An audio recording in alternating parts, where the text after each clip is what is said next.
Assalamualaikum warahmatullahi ta'ala wabarakatuh. Bismillahirrahmanirrahim. Alhamdulillahi rabbil alamin. Assalatu wassalamu ala asrafil anbiya'i wal mursalin Sayyidina wa maulana Muhammadin wa ala alihi wa sahbihi wa sallim. Qala rabbi shrah li sadri wa yassir li amri wahlul 'uqdatam min lisani yafqahu qawli. Allahumma shalli ala sayyidina Muhammadin al-Fatih lima ughliq wal khatim lima sabaq nasiril haqqi bil haqqi wal hadi ila siratikal mustaqim wa ala alihi haqqa qadrihi wa miqdarihi al-'azim amma ba'du. Qala mu'allif As-Sayyid Salim Ibnu Samir Al-Hadrami rahimahumullahu ta'ala wa nafa'ana bihi wa bi'ulumihi fit dharaini amin. Sahabat-sahabatku, pertemuan kali ini kita akan belajar mengaji kitab Safinatun Najah, fasal tentang syarat-syarat melakukan sholat Jumat. Bismillahirrahmanirrahim. Faslun. Syurutul jumu'ati sittatun. An takuna kulluha fi waqti dhuhri wa an tuqama fi khutatil baladi wa an tusalla jama'atan wa ayyakunu arba'ina ahraran dzukuran balighina mustautinina wala tasbiqaha wala tuqarinaha jumu'atun fi tilkal baladi wa ayataqaddamaha khutbatani. Bismillahirrahmanirrahim. Faslun. Syurutul jumu'ati, adapun syarat-syarat sholat Jumat. Sittatun ialah 6. Angtakuna harus ada apa sholat Jumat, kulluha semuanya, fi waktu zuhri pada waktu duhur, wa antuqoma dan harus didirikan, fi khutwatil baladi pada perbatasan daerah, wa antu sholat dan harus apa sholat jama'atan kepada berjamaah, wa ayyakunu dan harus ada apa sholat Jumat arba'ina 40 ahroron orang yang merdeka, dukuron laki-laki, balighina yang balik, mustautinina yang bermukim.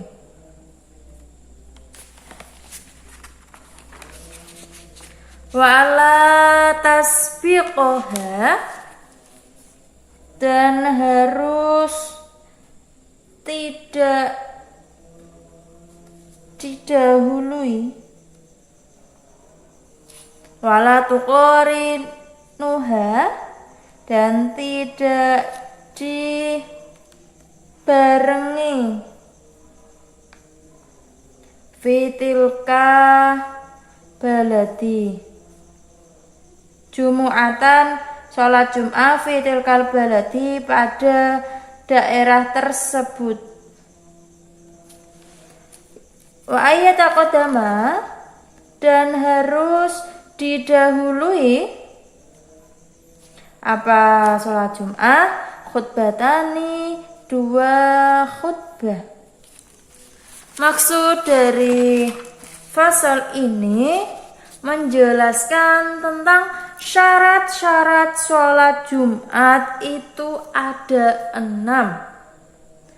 Apa saja? Yaitu yang pertama, sholat Jumat syarat yang pertama adalah semua sholat Jumat itu dilakukan pada waktu duhur. Kemudian yang kedua, sholat Jumat itu didirikan atau dikerjakan di perbatasan desa. Kemudian yang ketiga, yaitu sholat Jumat itu harus dilaksanakan dengan sholat berjamaah. Kemudian yang keempat adalah orang yang melakukan sholat Jumat itu harus berjumlah minimal 40 orang merdeka yang laki-laki yang balik dan bermukim. Kemudian yang nomor 5 yaitu tidak didahului atau tidak berbarengan dengan sholat Jumat lainnya yang ada di daerah tersebut. Kemudian yang nomor 6 terakhir yaitu didahului dengan 2 khutbah. Lebih terperinci yaitu yang pertama syarat sholat Jumat. Yang pertama yaitu sholat Jumat dilakukan di waktu duhur. Maksudnya 2 rakaat sholat Jumat harus jatuh di waktu duhur. Ketika makmum masbuk telah mendapati 1 rakaat bersama imam dan ia tahu kalau ia terus bersama imam sampai imam mengucapkan salam, ia tidak akan mendapati rakaat kedua di waktu duhur. Dan apabila ia mufaraqah atau berpisah dari imam, ia bisa mendapati rakaat kedua. Maka wajib atasnya berniat mufaraqah agar seluruh 2 rakaat sholat Jumat jatuh di waktu duhur. Kemudian apabila makmum masbuk tersebut meyakini atau menyangka kalau waktu duhur telah habis melalui berita yang disampaikan oleh orang lain yang adil dan atau fasik atau tidak disangka kebenarannya sebelum ia mengucapkan salam, maka ia wajib meneruskan sholat Jumatnya secara pada waktu duhur, bukan mengawali sholat duhur, meskipun sholat Jumatnya tersebut mengikuti sholat Jumat yang sah. Ketika ia meneruskan sholat Jumatnya secara duhur, ia memelankan bacaan dan tidak perlu berniat itmam, tetapi disunahkan berniat itmam. Mengitmamkan sholat Jumat dengan diteruskan menjadi sholat duhur dalam masalah di atas merupakan suatu kewajiban karena sholat Jumat dan sholat duhur sama-sama terjadi dalam waktu yang sama, sehingga wajib meneruskan sholat yang lebih panjang yaitu sholat duhur dari sholat yang lebih pendek yaitu sholat Jumat, seperti sholatnya orang yang bukan musafir bersama sholatnya musafir. Tidak boleh melakukan sholat duhur dari awal karena dapat menyebabkan mengeluarkan sebagian sholat dari waktunya, padahal masih ada kemampuan untuk menjatuhkan sebagian sholat tersebut di waktunya. Maksud dari pernyataan 2 rakaat sholat Jumat harus jatuh pada waktu duhur adalah sekiranya waktu duhur masih ada dan belum habis sampai 40 orang mengucapkan salam di waktu tersebut. Oleh karena itu, apabila imam telah mengucapkan salam di waktu duhur, sedangkan para makmum mengucapkan salam di luar waktu duhur, maka para makmum tersebut telah melewatkan sholat Jumat dan mereka wajib meneruskan sholat Jumat mereka menjadi sholat duhur, bukan mengawali sholat duhur. Apabila imam dan 39 makmum telah mengucapkan salam pertama di waktu duhur, sedangkan para makmum lain mengucapkan salam pertama di luar waktu duhur, maka sholat Jumat imam dan 39 makmum tersebut dihukumi sah dan sholat Jumat para makmum lainnya dihukumi tidak sah. Apabila para makmum yang mengucapkan salam pertama di waktu duhur kurang dari 40 orang, misalnya sholat Jumat hanya terdiri dari 1 imam dan 39 makmum. Kemudian imam mengucapkan salam pertama di waktu duhur, sedangkan 39 makmum tersebut atau 10 makmum dari mereka mengucapkan salam pertama di luar waktu duhur. Maka sholat Jumat mereka semua termasuk imam dihukumi tidak sah. Adapun jika sholat Jumat imam saja yang dihukumi sah adalah dalam masalah apabila para makmum terdiri para muhdis atau yang menanggung hadas, sedangkan imam bukan seorang muhdis, dikarenakan sholatnya seorang muhdis dihukumi sah ketika ia adalah seorang faqid at-tuhuraini. Berbeda dengan sholat Jumat yang dilakukan di luar waktu duhur, maka bisa saja menyebabkan sholat Jumat imam juga dihukumi tidak sah.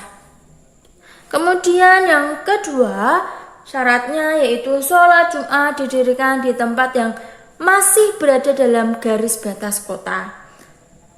Syah sholat khususnya untuk sholat Jumat. Yang kedua adalah bahwa sholat Jumat itu harus didirikan di tempat yang masih berada di dalam garis batas kota. Meskipun tempat tersebut adalah tempat lapang, sekiranya sholat tidak boleh digosor di tempat tersebut, meskipun tidak terhubung dengan bangunan-bangunan kota. Berbeda dengan tempat yang tidak berada di dalam garis batas kota, yaitu tempat yang menjadi awal atau permulaan safar yang memperbolehkan qashar, maka sholat Jumat yang didirikan di sana dihukumi tidak sah. Sebagaimana yang telah disebutkan bahwa sholat Jumat harus didirikan di tempat yang berada di dalam garis batas kota, baik kota tersebut terdiri dari bangunan-bangunan kayu, bambu, atau lainnya. Dan baik sholat Jumat didirikan di masjid-masjid atau selainnya. Berbeda apabila dengan padang sahara atau gurun, maka tidak sah mendirikan sholat Jumat di sana secara mandiri atau mengikuti sholat Jumatnya, khutbahnya, dan orang yang mendengarkannya. Termasuk bagian padang sahara atau gurun adalah masjid yang terpisah dari kota, sekiranya musafir sudah diperbolehkan mengqashar sholat sebelum melewati masjid tersebut, maka tidak sah mendirikan sholat Jumat di masjid tersebut, karena mereka yang mendirikan sholat Jumat di masjid tersebut sudah disebut sebagai para musafir, sedangkan sholat Jumat tidak sah bersama musafir. Apabila sof-sof saling terhubung dan panjang hingga ada beberapa makmum yang keluar dari batas desa atau batas kota, maka sholat Jumat mereka yang keluar dari batas tersebut dihukumi sah karena mengikuti sholat Jumat yang sah, yaitu sholat Jumat yang dilakukan oleh mereka yang berada di dalam garis batas desa atau batas kota. Jika memang mereka berada di tempat yang tidak diperbolehkan mengqashar sholat, kecuali setelah melewati tempat tersebut. Jika mereka berada di tempat yang sudah diperbolehkan mengqashar sebelum melewati tempat tersebut, maka sholat Jumat tidak sah bagi mereka meskipun mereka lebih dari 40 orang. Apabila perkemahan terhubung dengan padang sahara atau gurun dan ada masjid yang terhubung dengan padang sahara atau gurun tersebut, maka apabila perkemahan dan masjid itu dianggap sebagai satu kota dan sholat tidak boleh diqashar sebelum melewati masjid tersebut, maka sholat Jumat yang didirikan di masjid tersebut dihukumi sah. Jika tidak, artinya sholat sudah boleh diqashar sebelum melewati masjid tersebut, maka sholat Jumat di masjid tersebut dihukumi tidak sah. Kemudian syarat yang ketiga adalah sholat Jumat didirikan secara berjamaah. Ziyadi mengatakan bahwa syarat jamaah di sini hanya dalam rakaat pertama saja, sekiranya para makmum tetap bermakmum kepada imam sampai sujud kedua. Oleh karena itu, apabila sholat Jumat terdiri dari imam dan 40 makmum, mereka telah mendapat 1 rakaat, kemudian imam berhadas, lalu masing-masing dari 40 makmum tersebut menyelesaikan sholat Jumat sendiri-sendiri, atau imam tidak berhadas dan masing-masing dari 40 makmum tersebut berniat mufaraqah di rakaat kedua dan menyelesaikan sholat Jumat sendiri-sendiri. Maka sholat Jumat sudah mencukupi mereka. Akan tetapi perlu diingat bahwa disyaratkan jumlah 40 ini tetap berlangsung sampai semuanya salam, sehingga jika satu makmum saja berhadas sebelum salam maka sholat Jumat belum mencukupi 39 makmum sisanya, meskipun satu makmum tersebut adalah yang terakhir menyelesaikan sholat dan meskipun 39 makmum lainnya telah pulang ke masing-masing rumah tinggal mereka. Apabila satu makmum tersebut benar-benar berhadas sebelum salam, sementara 39 makmum lain telah pulang ke masing-masing rumah, maka mereka semua diwajibkan mengulangi sholat Jumat. Jika memang memungkinkan, jika tidak memungkinkan, maka mereka semua wajib sholat duhur. Oleh karena kasus ini ada satu perkataan, yaitu di kalangan kita, kalangan Syafi'iyah, terdapat satu orang yang berhadas di masjid, kemudian sholat orang lain yang berada di rumah tinggalnya menjadi batal. Kemudian syarat yang keempat adalah sholat Jumat harus minimal 40 orang merdeka, laki-laki, baligh dan bermukim. Ziyadi menambahkan meskipun dari golongan jin seperti yang tertulis dalam kitab Al-Jawahir, apabila peserta Jumatan hanya terdiri dari 40 orang saja, sedangkan di antara mereka terdapat satu orang ummi yang ceroboh dalam hal belajar, maka sholat Jumat mereka dihukumi tidak sah karena batalnya sholat sehingga mereka semua wajib mengqadha. Apabila satu orang ummi tersebut tidak ceroboh dalam hal belajar dan imam juga seorang yang qori atau bagus bacaannya, maka sholat Jumat mereka dihukumi sah. Sebagaimana sholat Jumat juga dihukumi sah ketika semua 40 peserta tersebut adalah ummi dalam satu tingkatan. Pengertian ummi adalah orang yang tidak memenuhi kewajiban dalam bacaan, sebab mengganti huruf satu dengan huruf lainnya, atau memindah makna kalimat meskipun ia adalah seorang yang sangat alim. Pengertian muqassir adalah orang yang ceroboh dalam hal belajar, adalah orang yang sedang belajar tetapi belum mengerahkan seluruh kemampuannya untuk belajar yang wajib dilakukan seputar bacaan.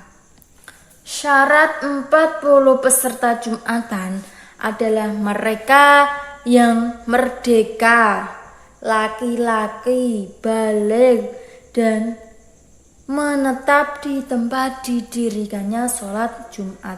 Sekiranya mereka tidak mengadakan safar atau bepergian pada musim hujan dan kemarau, kecuali ketika ada hajat atau seperti berziarah dan berdagang.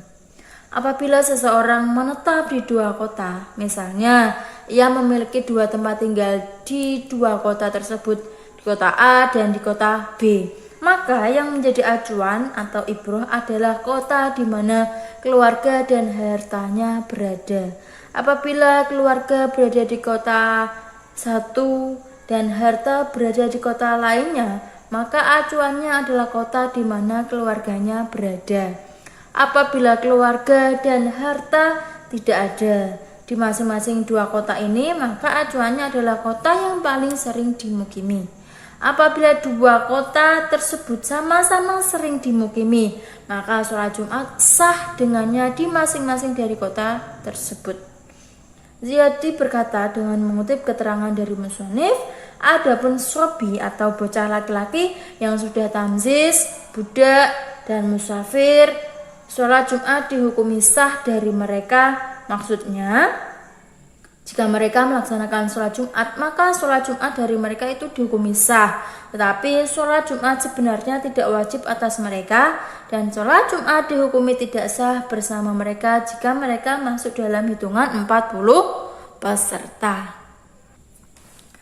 Orang yang mukim dan yang tidak bermukim atau tidak menetap, seperti orang-orang berniat mukim selama 4 hari secara utuh, maka secara pasti sholat Jumat diwajibkan atasnya dan sholat Jumat dihukumi sah darinya. Tapi sholat Jumat tidak sah bersamanya jika memang ia termasuk dalam hitungan 40 peserta. sama seperti orang mukmin yang bermukim tetapi tidak menetap dalam musafir yang mengadakan safar karena maksiat sebab ia tidak tergolong ahli rukhsah. Sama seperti orang yang mukim yang tidak menetap juga adalah orang yang mendengar adzan Jumat sedangkan ia tidak berada di tempat di mana sholat Jumat didirikan. Adapun orang murtad, sholat Jumat diwajibkan atasnya, tapi sholat Jumat dihukumi tidak sah bersamanya jika ia termasuk dalam hitungan 40 peserta. Dan sholat Jumat dihukumi tidak sah darinya jika ia melaksanakannya. Apabila kafir asli atau majnun, orang gila, dan orang ayan, sholat Jumat tidak diwajibkan atas mereka. Sholat Jumat dihukumi tidak sah bersama mereka dan sholat Jumat dihukumi tidak sah dari mereka. Barang siapa yang telah memenuhi syarat, artinya ia adalah seorang laki-laki muslim, berakal, baligh, dan menetap, maka sholat Jumat diwajibkan atasnya. Sholat Jumat dihukumi sah bersamanya dan sholat Jumat dihukumi sah darinya. Masih ada satu jenis orang lagi yang orang mendapati udzur dari udzur-udzur sholat Jumat yang selain udzur safar atau bepergian. Maka sholat Jumat tidak diwajibkan atasnya, tapi sholat Jumat dihukumi sah bersamanya dan sholat Jumat dihukumi sah darinya. Berdasarkan keterangan tersebut dapat diketahui bahwa orang-orang dalam sholat Jumat dibagi menjadi 6 jenis. Menurut Syarqawi berkata dengan mengutip dari Qulyubi, pernyataan dibagi menjadi 6 tadi, 6 jenis tersebut, maksudnya sifat-sifat terhadap sholat Jumat ada 3, yaitu wajib, sah, dan menjadi sah. Kemudian 3 sifat ini semua ditemukan dalam diri seseorang yang telah memenuhi syarat-syarat yaitu Islam, laki-laki, baligh, berakal, dan menetap. Dan semua 3 sifat tersebut tidak ditemukan pada diri seseorang yang semisal majnun, sifat luzum dan sah ditemukan pada diri seseorang yang mukim yang menetap. Sifat sah yang menjadi sah ditemukan pada diri seseorang yang diudzurkan. Sifat luzum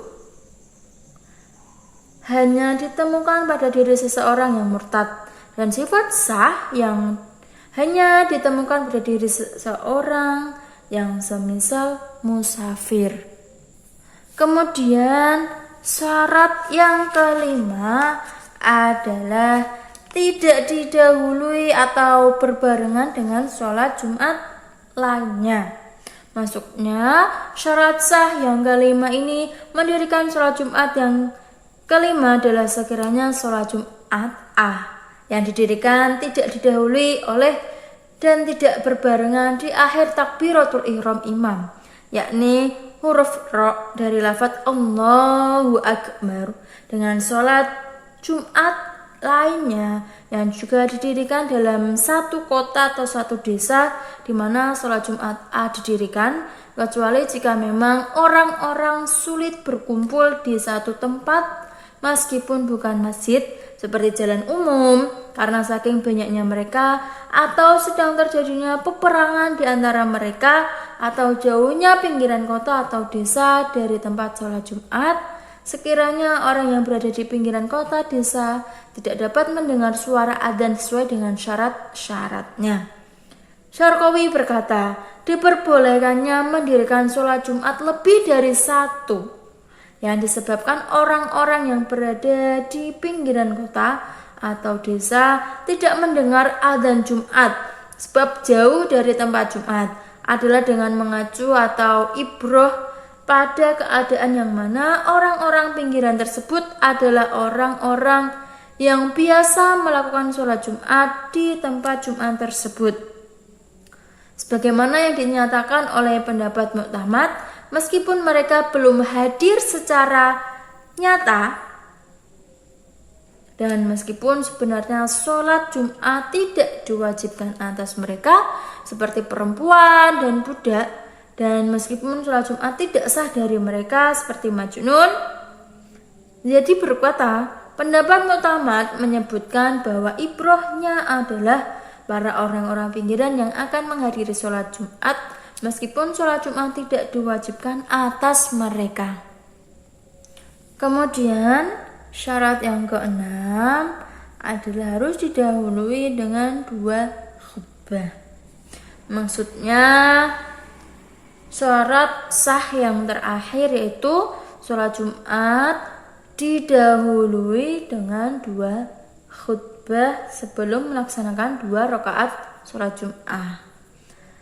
Karena ittiba mengikuti teladan Rasulullah Shallallahu Alaihi Wasallam. Berbeda dengan sholat Idul Adha atau Idul Fitri karena 2 khutbahnya dilakukan setelah sholat. Selain itu, mengapa 2 khutbah Jumat didahulukan daripada sholatnya adalah karena khutbah Jumat merupakan syarat sahnya sholat Jumat. Sedangkan kedudukan syarat adalah lebih dahulu daripada yang disyarati. Disunahkan 2 khutbah dilakukan oleh khatib dengan di atas mimbar.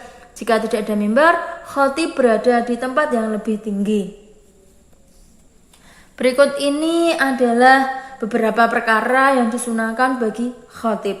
Yang pertama yaitu mengucapkan salam kepada peserta Jumatan yang ada di samping mimbar atau tempat tinggi. Yang kedua, naik mimbar dengan berjalan pelan dan tenang, seperti keterangan yang dikutip oleh Ziyadi dari Juwaini. Kemudian yang nomor 3, menghadap ke arah peserta sholat Jumat ketika naik mimbar atau tempat tinggi sehingga sampai pada tangga yang disebut dengan mustaroh atau tangga paling atas. Kemudian yang 4, mengucapkan salam kepada para peserta Jumatan. Kemudian yang nomor 5 adalah duduk. Muadzin dalam mengumandangkan adzan, semua ini dilakukan berdasarkan ittiba, yaitu mengikuti Rasulullah Shallallahu Alaihi Wasallam. Kemudian disunahkan bagi khatib untuk memegang semisal pedang atau tongkat dengan tangan kiri dan memegang sisi mimbar dengan tangan kanan, karena ittiba atau mengikuti perbuatan ulama salaf dan khalaf. Apabila khatib tidak mendapati sesuatu untuk dipegang, ia menaruh tangan kanan di atas tangan kiri. Bahasa Jawanya adalah sedekap atau melepaskan kedua tangan. Tujuannya adalah agar khatib dapat khusyuk dan tidak memain-mainkan kedua tangannya. Setelah khatib selesai dari khutbah, muadzin mengumandangkan iqamah. Sambil iqamah dikumandangkan, khatib segera turun dari mimbar untuk menuju mihrab atau tempat sholat. Kemudian perkara-perkara yang termasuk makruh bagi khatib itu ada 6. Yang pertama yaitu menolehkan wajah pada saat khutbah kedua atau berisyarat dengan tangan atau selainnya. Kedua, mengetukkan pedang atau tongkat atau kakinya pada tangga-tangga mimbar saat naik mimbar. Ketiga, yaitu berdoa ketika telah sampai di tangga mustaroh dan sebelum duduk di atasnya. Kemudian yang nomor 4, sedikit-sedikit berdiri sebentar sambil berdoa saat berdiri tersebut. Yang kelima, mempercepat bacaan khutbah kedua. Yang keenam, memelankan suara pada saat khutbah. Itulah tadi penjelasan dari syarat-syarat dalam melakukan sholat Jumat. Semoga bermanfaat. Al-Faqir ilallah mengucapkan mohon maaf sebanyak-banyaknya apabila banyak kesalahan, karena kesalahan adalah murni dari saya sendiri dan kesempurnaan hanyalah milik Allah semata. Ihdinas siratal mustaqim. Wassalamualaikum warahmatullahi taala wabarakatuh.